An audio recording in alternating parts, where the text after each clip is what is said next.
శ్రీమాత్రే నమః. ఇవాళ మనం శ్రీరామదేవుని కథ గురించి తెలుసుకుందాం. నాగంభట్టు కాశీ ప్రయాణం ఎలా జరిగిందో తెలుసుకుందాం. పూర్వము ఒక బ్రాహ్మణుడు ఉండేవాడు. ఆ బ్రాహ్మణుడి పేరు నాగభట్టు. ఆయనకు ఒక కుమారుడు కుమార్తె కలరు. కుమారుని పేరు నారాయణ భట్టు, కుమార్తె పేరు నారాయణమ్మ. వారు చాలా బీదవారు. భిక్షాటన చేసి కుటుంబ పోషణ చేసుకునేవారట. అలా కొన్ని రోజులకు నాగభట్టుకు కాశీకి వెళ్లి ధనం సంపాదించుకోవాలనే బుద్ధి పుట్టిందట. భార్యతో చెప్పి తెల్లవారుజామునే లేచి కాశీకి ప్రయాణం వెళ్తున్నాడట. అలా వెళ్ళగా కొంత దూరం వెళ్లేసరికి దారిలో సూతుల వారు, వ్యాసుల వారు, నారదుల వారు ప్రత్యక్షమై, ఓ బ్రాహ్మణుడా అని అడిగారు. అయ్యా, నేను ధనం సంపాదించుకోవడానికి కాశీ వెళ్తున్నాను అని చెప్పాడు. అప్పుడు వారు, ఓ వెర్రి బ్రాహ్మణుడా, కాశీకి వెళ్తే నీకు ధనం ఎవరైనా మూటగట్టి ఇస్తారా? కాశీ వెళితే గంగా స్నానం దొరుకుతుంది, విశ్వేశ్వర దర్శనం దొరుకుతుంది, అన్నపూర్ణాదేవి దర్శనం దొరుకుతుంది, బిందు మాధవుల దర్శనం దొరుకుతుంది. కానీ కాశీకి వెళ్తే నీకు ఎవరు ధనం మూటగట్టి ఇస్తారు అని అడిగారు. మేము ఒక కథ చెప్తాం, వింటావా తండ్రి అని అడిగారు. నాగభట్టు, అది ఏ దేవుని కదో వివరించండి స్వామి అని వేడుకున్నాడు. నారదుడు చెప్పడం మొదలుపెట్టాడు. పూర్వకాలమున కోసం రాజ్యము కలదు. ఆ రాజ్యమును రాజు పాలించేవాడు. దశరథ మహారాజు ఆయన పిల్లల కోసం పుత్రకామేష్టి యాగం చేయగా దేవతలు ప్రత్యక్షమై పాయస పాత్రను ఇచ్చారు. అది పట్టుకుని వెళ్లి తన భార్యలైన కౌశల్య, సుమిత్ర, కైకేయి అనే ముగ్గురు రాణులకు ఇచ్చాడు. వారు ముగ్గురు పాయసం భుజించగానే గర్భవతులు అయ్యారు. నవమాసములు నిండగా చైత్ర శుద్ధ నవమి నాడు పునర్వసు నక్షత్రమున శ్రీరామ, లక్ష్మణ, భరత, శత్రుఘ్నులు నలుగురు కుమారులు జన్మించినారు. దిన ప్రవర్తమానులే బాలచంద్రుని వలె పెరుగుచున్నారు.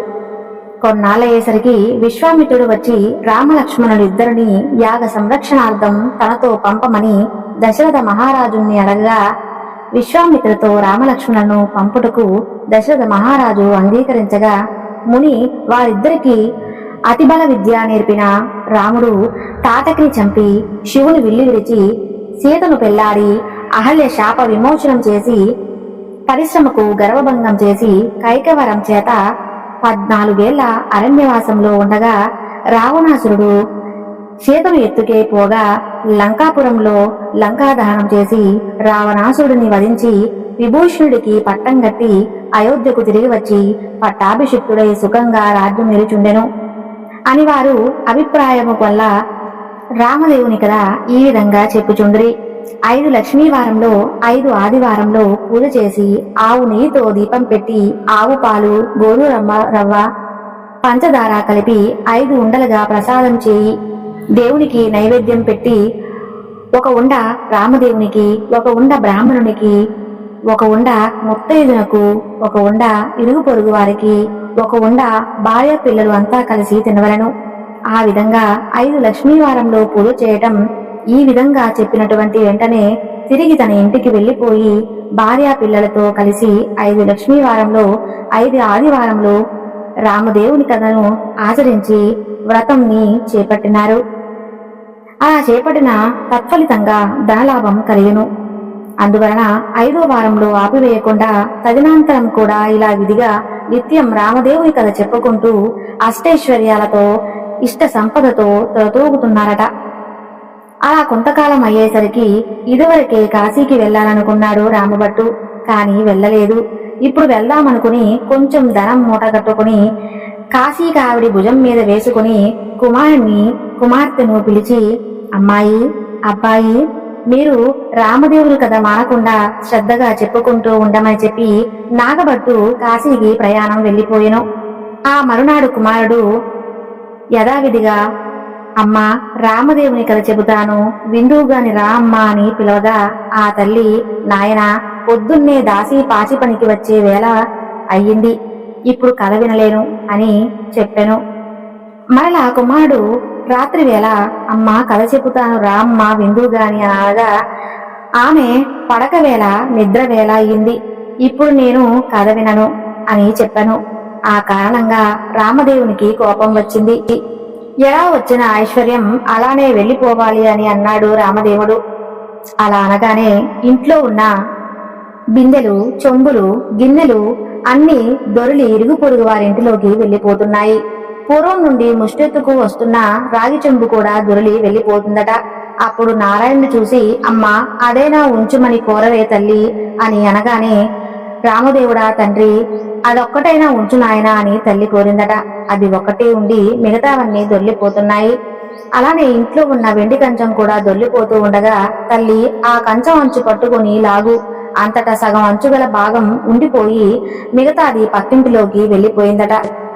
మరునాడు ఉదయం నాగభట్టు భార్య పొరిగింటి వారింటికి వెళ్ళింది. వారింటిలో ఉన్న సగమంచు కంచంను చూసి, ఆ కంచం మాదే అన్నదట. అప్పుడు ఆ ఇంటి ఆమె, మీరు మా ఇంటికి వచ్చారా, మేము మీ ఇంటికి వచ్చి ఇచ్చామా అని అన్నదట. అలా అనగానే నాగభట్టు భార్య, ఆ కంచం అంచు మా ఇంట్లోనే ఉంది, తీసుకొచ్చి చూపిస్తాను అన్నదట. ఆ కంచం సగం అంచు కొంచెం పట్టుకొచ్చి చూపించిందట. చూపించి ఆ రెండింటినీ దగ్గర పెట్టి చూడగా రెండు అతుక్కున్నాయట. అలా అతుక్కోగానే ఆ ఇంటి ఆమె, ఈ కంచం మాదే అని మొత్తం కంచంని కూడా తీసుకుందట. నాగభట్టి భార్య సిగ్గుపడి ఇంటికి వచ్చింది. అప్పుడు కుమారుడు చూసి, ఏమన్నారమ్మా, ఆ అంచు కంచం మనదే అని చెప్పావా అని అనగానే, ఆ భార్య, ఆ పళ్ళెం ఆలదే అని చెప్పి తీసుకున్నారు నాయన అని చెప్పింది. అప్పుడు కుమారుడు, అమ్మా ఇప్పటికైనా రామదేవుని కథ చెబుతాను విను తల్లి అని అడిగాడు. అప్పుడు తల్లి, కథ మాత్రం వినను, ఎలా వచ్చిన సంపద అలానే వెళ్ళిపోయింది, ఏదో ఒక పని చేసుకుని బతుకుతాను, నువ్వు రామదేవుని కథ మాత్రం నాకు చెప్పకు, నేను వినను, ఏదో ఒక పని చేసుకుని బతుకుతాను, నువ్వు రామదేవుని కథ మాత్రం చెప్పాలని ప్రయత్నించకు, అలానే నీ చెల్లిని తీసుకుని వెళ్ళు, ఎవరికైనా ఇచ్చి పెళ్లి చేయమని చెప్పింది. ఆమె ఆజ్ఞ ప్రకారం నారాయణ భట్టు చెల్లిని వెంట పెట్టుకుని వరుని కోసమై ప్రయాణమయ్యాడు. వారు ఊరి చివరికి వెళ్లేసరికి కాశీ నాగభట్టుకు తిరుగు ప్రయాణమై ధనం మూట కట్టుకుని వస్తున్నాడట. కొంత దూరం వచ్చేసరికి ఆయన ఊరి చివరికి వచ్చాడు. అక్కడ ఆయన కనిపించాడు. ఒక కోనేట్లో కాళ్ళు కడుక్కుంటూ ఉండగా ఎక్కడి నుంచో ఒక పెద్ద పక్షి వచ్చి ఆ డబ్బు మూట ఎత్తుకుపోయాను. అయ్యో అయ్యో అనుకుంటూ రాగాలు తీయసాగాడు. అలానే నడుచుకుంటూ ఇంటికి వస్తుండగా కొంత దూరం వచ్చేసరికి నారాయణ భట్టు ఇద్దరిని చూసి, అమ్మాయి, అబ్బాయి, మీరు ఎలా ఉన్నారు అని అడిగాడు. నారాయణ భట్టు, ఏం ఉన్నది నాన్నగారు, యథాప్రకారంగానే లోటు లేదు, కానీ మీరు వెళ్ళింది మొదలు అమ్మను రామదేవుని కథ చెబుతాను అంటే వినలేదు, ఎలా వచ్చిన ధనం అలా వెళ్ళిపోయింది. పూర్వం నుంచి వస్తున్న ముష్టి చెంబు కూడా దొల్లుకుంటూ వెళ్ళిపోతుండగా రామదేవుడా తండ్రి అని ప్రార్థించగా అందు చెంబు మాత్రం మిగిలింది. అలానే కంచం అంచు సగం మిగిలింది, మిగతావన్నీ వెళ్ళిపోయాయి. వెండి కంచం కూడా ఇరువు ఇంటికి వెళ్ళిపోయింది. అప్పుడు అమ్మ చూసి కంచం అంచు పట్టుకుని, ఈ సగం అంచు మాదే అని పొరిగింటి వారింటికి వెళ్ళింది. మర్నాడు ఉదయమే వారింటికి నిప్పు కొరకే వెళ్లి వారింట్లో కంచం మంచు చూసి, ఇది మాదే అన్నదట. అంతట వారు, మా కంచం మీ ఇంటికి ఎలా వచ్చింది, నేను వచ్చానా మీ ఇంటికి, మీరేమైనా మా ఇంటికి వచ్చారా అన్నారట. అలా కాదు, మా ఇంట్లో ఉన్న కంచం అంచుని పట్టుకుని వస్తాను, పెట్టి చూద్దాము అని వచ్చి తీసుకువెళ్ళింది. ఆ రెండు అత్తుకునేసరికి అది మొత్తం కంచం మాదే అని తీసుకున్నారట. ఇప్పటికైనా రామదేవుని కథ చెబుతాను వింటావా అని అడిగాను. వినను, నేను ఏదైనా పని చేసుకుంటాను అని చెప్పింది అమ్మ. అందువల్ల కోపం వచ్చి ఎలా వచ్చిన ఐశ్వర్యం అలాగే వెళ్ళిపోయింది. ఎవరికైనా ఇచ్చి నీ చెల్లిని పెళ్లి చేయమని ఆజ్ఞాపించడం జరిగింది తండ్రి అని చెప్పసాగాడు. మీ ఆజ్ఞ ప్రకారం వెంట పెట్టుకుని వస్తున్నాను, మీరేమైనా ఆజ్ఞ చెప్తారా నాన్నగారు అని అడగగా, మీ అమ్మ చెప్పినట్టు చేయమని నాగభట్టు విచారిస్తూ ఇంటికి వెళ్ళాడు. నారాయణ భట్టు నారాయణమ్మని వెంట పెట్టుకుని వెళ్తున్నాడు. వెళ్ళగా కొంత దూరం వెళ్లేసరికి నారాయణ భట్టు ఒక బ్రాహ్మణుడు కనిపించడం జరిగింది. ఓ బ్రాహ్మణుడా, నీకు నా చెల్లినిచ్చి పెళ్లి చేస్తాను, చేసుకుంటావా అని అడగ్గా అతను పెళ్లి వద్దు, పేరంటం వద్దు అని చెప్పాడు. అందుకని ఇంకా కొంత దూరం పోయేసరికి ఇంకొక బ్రాహ్మణుడు కనిపించాడు. నారాయణ భట్టు అతనితో, ఓ బ్రాహ్మణుడా, నా చెల్లిని పెళ్లి చేసుకుంటావా అని అడిగాడు. నాకు పెళ్లి వద్దు, పేరంటం వద్దు, ఇదివరకే నాకు 2 భార్యలు ఉన్నారు, మళ్ళా పెళ్ళెందుకు అని అన్నాడు. త్రోవలో పెద్ద పూల తోట కనిపించడం జరిగింది. ఆ తోటలో అన్ని 2 బ్రాహ్మణులు కూర్చొని రామదేవుని కథ చెప్పుకుంటూ ఉండగా ఎక్కడి నుంచో ఒక బ్రాహ్మణుడు వచ్చి పూలు కోసుకుంటూ ఉండగా ఆ యువకుణ్ణి చూసి నారాయణ భట్టు, ఓ బ్రాహ్మణుడా, నీకు నా చెల్లినిచ్చి పెళ్లి చేస్తాను, చేసుకుంటావా అని అడిగాను. పెళ్లి చేస్తానంటే వద్దంటానా, కానీ మా గురువు గారు ఉన్నారు, మా గురువు గారి ఆజ్ఞ ప్రకారం చేసుకుంటాను అన్నాడు. యువకుడు, మీ గురువు గారు ఎక్కడున్నారు అని అడగగా పలానా తోటలో ఉన్నారని చెప్పిన వెంటనే నారాయణ భట్టు గురువు గారి దగ్గరకు వెళ్లి, అయ్యా గురువుగారు, మీ శిష్యునికి నా చెల్లిని ఇచ్చి పెళ్లి చేస్తాను, తమరు ఒప్పుకుంటారా అని అడిగాడు. గురువు, బ్రహ్మచారిని గృహస్థునిగా చేస్తానంటే వద్దంటానా, కాని వాడి దగ్గర చింతాకాంత బంగారం లేదు, గోపాత మంత్ర భూమి లేదు, మీకిష్టమైతే చెయ్యండి అన్నాడు. అప్పుడు నారాయణ భట్టు గురువుకు నమస్కరించి, అలాగే ఎక్కడికో వెళ్లి 4 ఆటలు తెచ్చి నాడి పందిరి వేసి గుచ్చిన ముత్యాల తోరణాలు కట్టి ముత్యాల తలంబరాలు పోసి నారాయణమ్మను ఇచ్చి పెళ్లి చేశారు. వారు అక్కడే కూర్చుని రామదేవుని కథ చెప్పుకుంటున్నారు.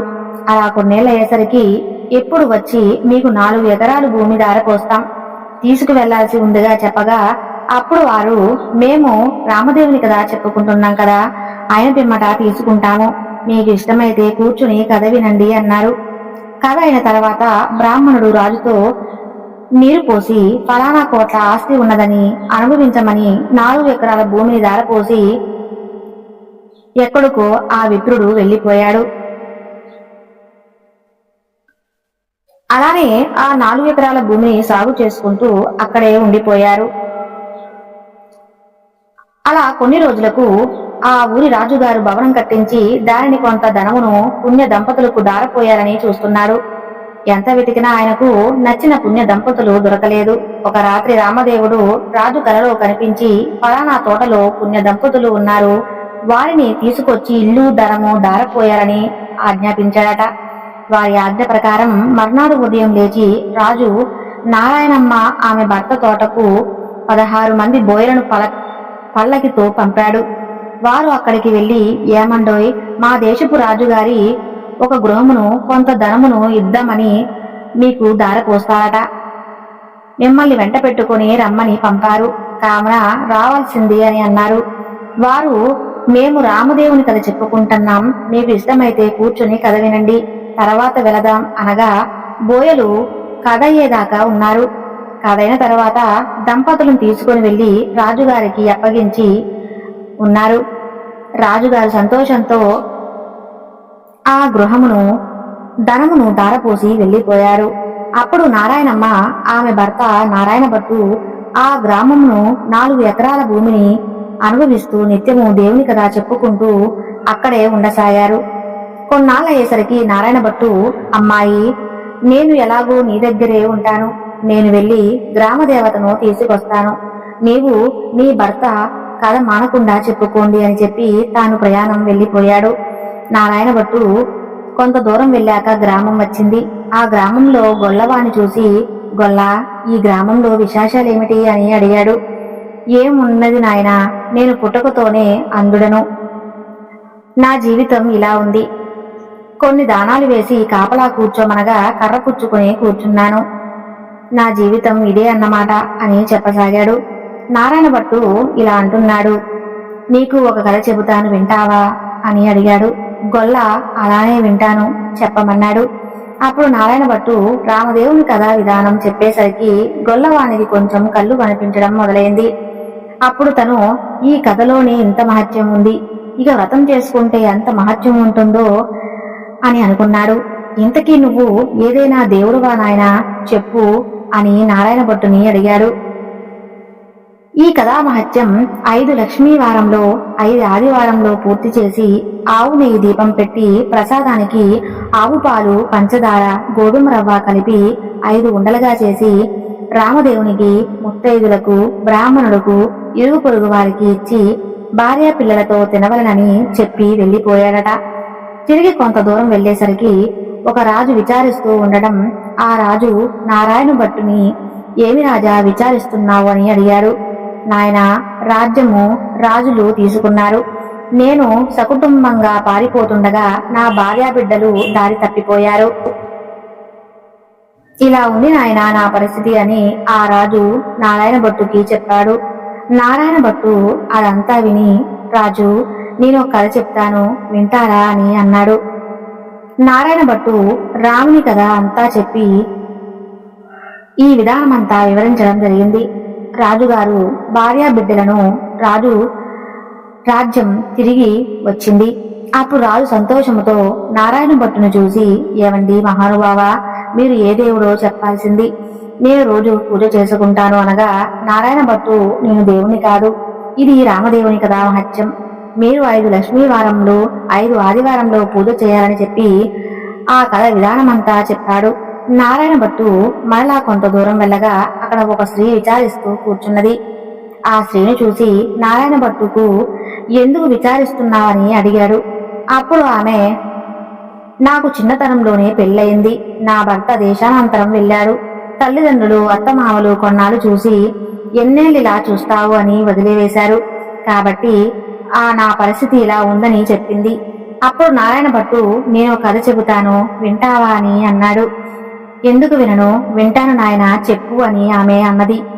నారాయణ భట్టు రాముని దేవుని కథ అంతా కూడా ఈ విధి విధానాలన్నీ కూడా చెప్పసాగాడు. అలా ఆమె విని ఆ వ్రతాన్ని చేసింది. ఆమె భర్త తిరిగి ఇంటికి వచ్చాడు. తరిమి వేసిన తల్లి తండ్రి అత్తమామలు కూడా వచ్చారట. ఆమె ఎంతో సంతోషించి నారాయణను చూసి, ఏమండి మహానుభావ, మీరు ఏ దైవమో చెప్పండి, మిమ్మల్ని పూజ చేసుకుంటాని అని అడిగాను. అందుకు నారాయణ భట్టు ఇదంతా రామదేవుని కథా మహత్యం, 5 లక్ష్మీ వారాలు 5 ఆదివారాలు మానకుండా పూజ చేయాలి అని ప్రతి విధానం అంతా చెప్పసాగాడు. ఆయన మళ్ళీ తిరిగి గ్రామం వెళ్ళసాగాడు. అలా వెళ్తున్న క్రమంలో ఆ గ్రామంలో ఒక ఇంటి ఆమె కనిపించింది. ఆమె దగ్గరకు వెళ్లి, అమ్మా పూజ చేసుకుంటాను, కొంచెం చోటిస్తావా అని అడిగాడు. మా ఇంట్లో మడి ఆచారం కుదరదు, వాకిలి లేదు, ఏమీ లేదు, వెళ్ళిపోండి అన్నదామె. అప్పుడు నారాయణ భట్టు కొంచెం కోనేరైనా చూపించు తల్లి అని అడిగాడు. అందుకు ఆమె తూర్పు దిశ ఈశాన్య మూలంగా కోనేరు నది ఉంది, వెళ్ళమని చెప్పింది.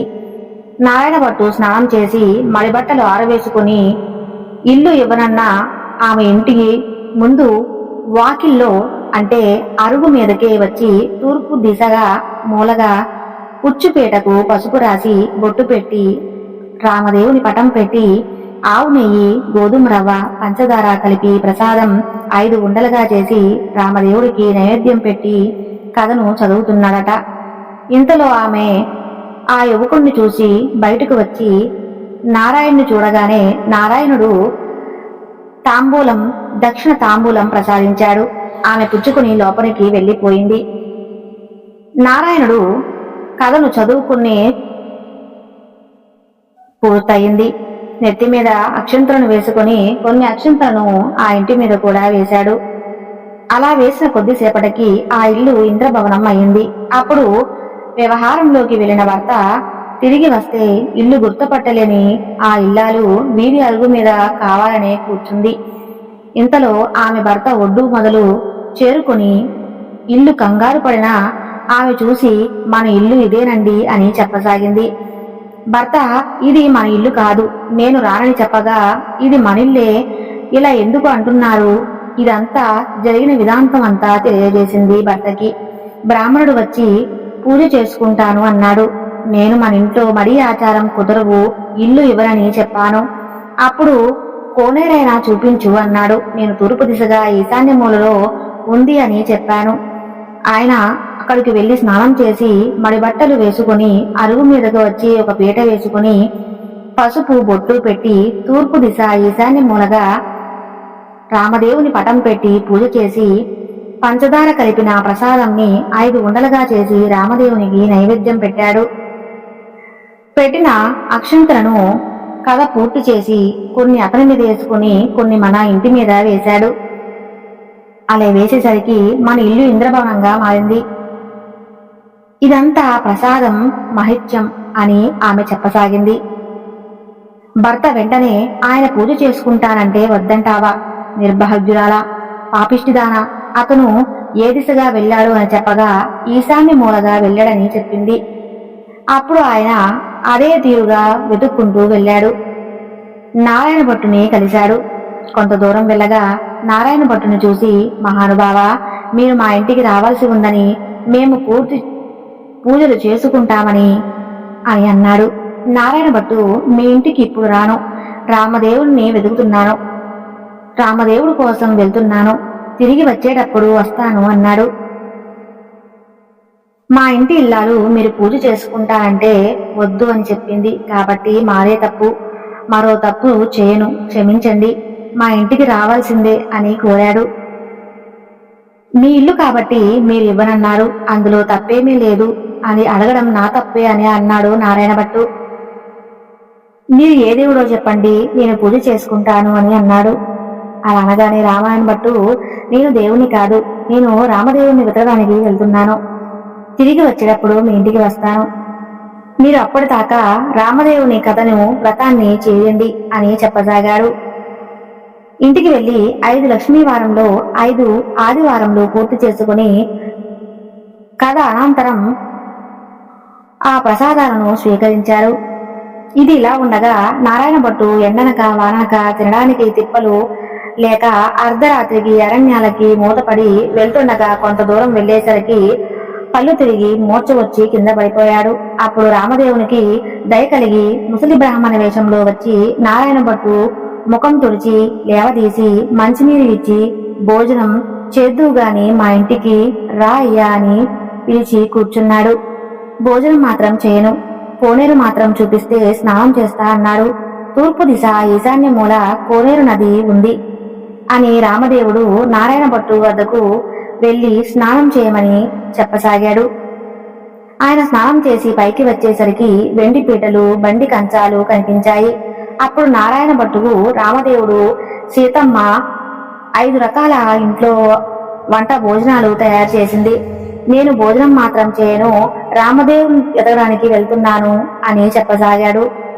నేనే రామదేవుణ్ణి అని చెప్పగా, అయితే కావచ్చు మహానుభావ, నాకు దర్శనం కావాలి అని చెప్పగా, అప్పుడు పులి చర్మంతో, రుద్రాక్షలతో, విభూది రేఖలతో, నడుమ నగరంతో, శిరస్సున గంగతో, పక్కన పార్వతితో, త్రిశూలము, త్రినేత్రములతో నందివాహన రూప ఈశ్వరుడు ప్రత్యక్షమయ్యాడు. అప్పుడు నారాయణ భట్టు వారినిట్లు స్తోత్రం చేసి, ఈశ్వర స్తోత్రం. వందే శంభు ముమాపతిం సురగురం, వందే జగత్కారణం, వందే పన్నగ భూషణం మృగధరం, వందే పశునాం పతిం, వందే సూర్య శంకాయ నిర్ణయం, వందే ముకుంద ప్రియం, వందే భక్త జనాశ్రయం చ వరదం, వందే శివశంకరం. అప్పుడు నారాయణ భట్టు విష్ణుమూర్తిని కూడా ప్రత్యక్షం కావాలని కోరాడు. అప్పుడు విష్ణుమూర్తి వక్షస్థలమున వనమూలికలతో, వనమాలికలతో, నిరుపుదల వంటి లక్ష్మీదేవితో, శంకర చక్ర గదాధరుడై నెమలపించం ధరించి ప్రత్యక్షమయ్యాడు.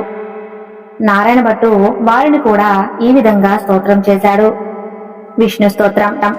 శాంతాకారం భుజగశయనం పద్మనాభం సురేశం, విశ్వాకారం గగన సదృశ మేఘవర్ణం శుభాంగం, లక్ష్మీకాంతం కమలనయనం యోగిరుద్యానగమ్యం, వందే విష్ణు భవభయం సర్వలోకైకనాథం.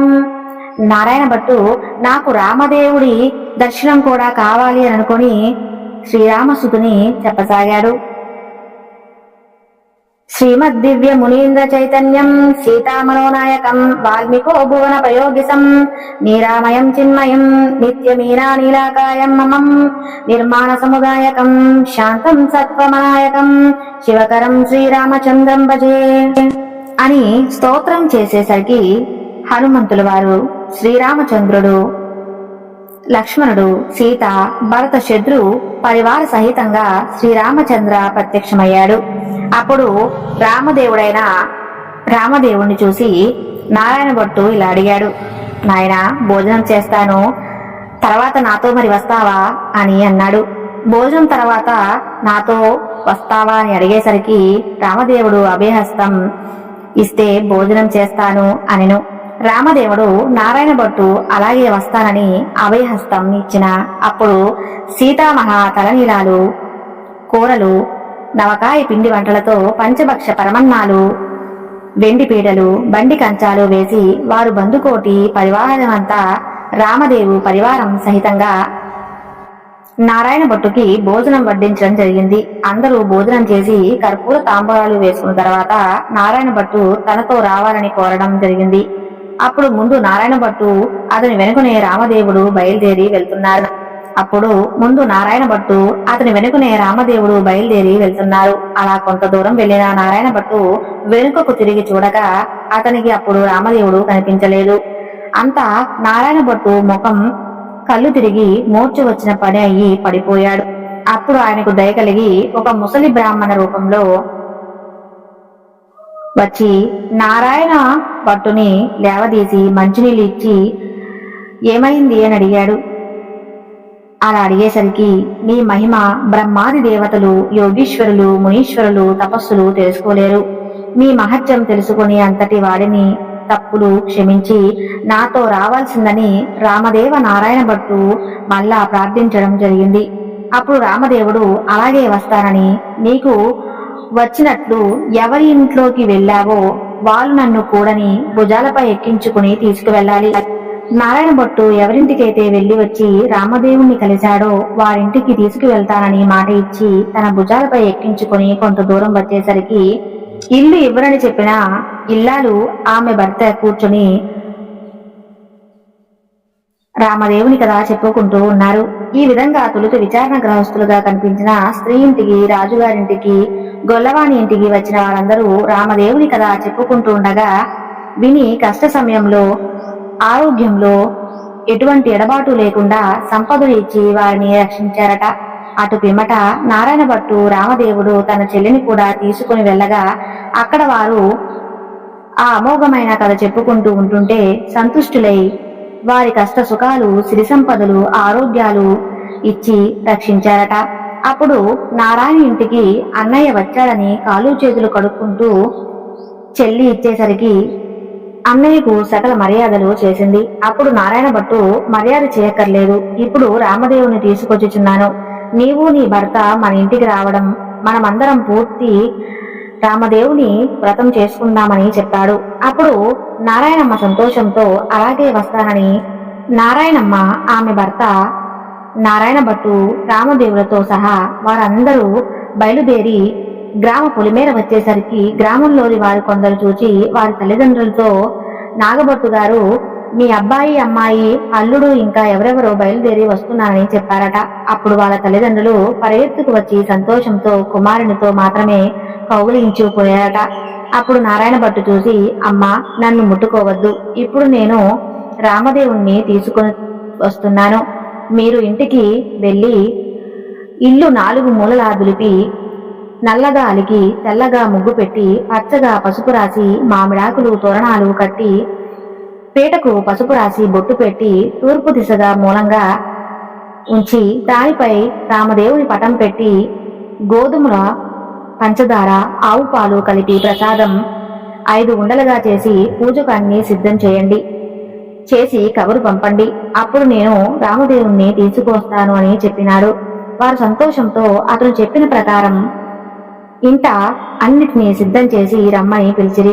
అప్పుడు నారాయణ భట్టు సంతోషంతో రామదేవుణ్ణి భుజం మీద ఎక్కించుకుని ఆ గ్రామంలో 4 మూలల ఊరేగింపు చేసి ఇంటికి తీసుకుని వచ్చి రామదేవునితో, తండ్రి, మా ఇంట్లో మీరు కుడిపాదం పెట్టి ఇంట్లో గీరండి. అప్పుడు రామదేవుడు వారింట్లో కుడిపాదం పెట్టేసరికి అది పెద్ద ఇంద్రభవనంగా మారిపోయింది. అప్పుడు నారాయణ భట్టు, నేను పేదవాడను, నేను తప్ప అన్ని మెరుగునివాడను, నీ భక్తుడను కాబట్టి ప్రాథమికంగా అపచారంగా భావించనున్న ఇచ్చు కుచ్చుపేటను సింహాసనం అనుకొని దయ ఉంచి దీనిపై కూర్చోండి అని వినయంగా ప్రార్థించాడు. రామదేవుడు పీట మీద కూర్చుండేసరికి అది వజ్రాలు, వైడూర్యాలు, కెంపులు, మాణిక్యాలతో చేసిన బంగారు సింహాసనంగా మారిందట. అంతా సీతాలక్ష్మణ భరత శత్రుఘ్నులు ఏకంగా శ్రీరామచంద్రమూర్తి వారింట్లో ఆశ్రయులై వెలిశారట. ఆ పూట రామదేవుని కథ పూర్తిగా చెప్పుకొని ఆ కథ అక్షంతులు తమ శిరస్సులపై ధరించి అక్కడి నుంచి వెళ్ళిపోయారట. ఒక పేద బ్రాహ్మణుడు వచ్చి, ఏమండి నాగభట్టు గారు, మీ అబ్బాయికి మా అమ్మాయినిచ్చి పెళ్లి చేస్తాను, ఒప్పుకుంటారా అని అడగ్గా, పెళ్లి చేస్తానంటే వద్దంటానా?